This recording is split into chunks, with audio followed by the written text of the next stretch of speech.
we know, even though we don't know everything about this specific virus, we have decades of knowledge about immunology and virology and even this family of viruses. By doing total isolation and continuing it, we are preventing the development of population-based immunity, which is the most immediately available way to get rid of this threat.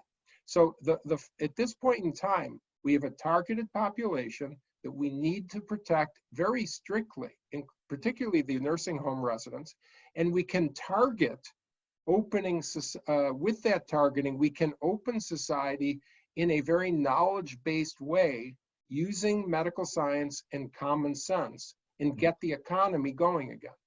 Absolutely true that while Sweden did do social distancing and other things, it is highly likely that their route toward population immunity is further advanced. The more you isolate people, the less you allow for herd immunity. It's actually, there's something interesting in the US data about this, and that is that in New York, because it was an epicenter and very intense living situation and difficult to do isolation, even though total lockdown was their strategy, we see from their own antibody data that a shockingly high, really, 25% of people have antibodies. And now I have a note into the New York government people to get the most recent data. That's already a week old.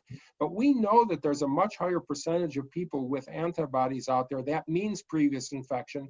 And by all knowledge of previous immunology, that's going to offer protection. It's unexpected that it doesn't offer protection. It's possible, but it's unexpected. Okay, so it's not proven yet, but there is indication that younger people are, first of all, far more likely asymptomatic, but also less likely to transmit the disease. Now, this is not proven. I mean, there are actually countries moving forward with sorts of recommendations based on that preliminary data.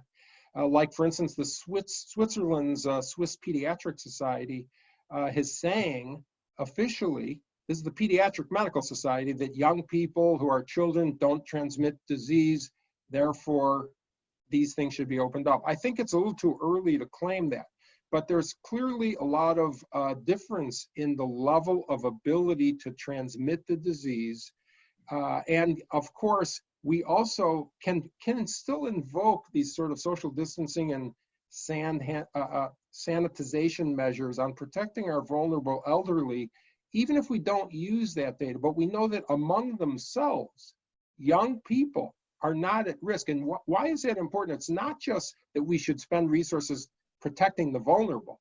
We also know that the more we let low-risk groups intermingle, we're helping facilitate something that is very important, the so-called population-based immunity that is necessary and the most immediately available tool to eliminate the threat to the vulnerable. We break the connectivity of the infection by letting lower risk groups mingle.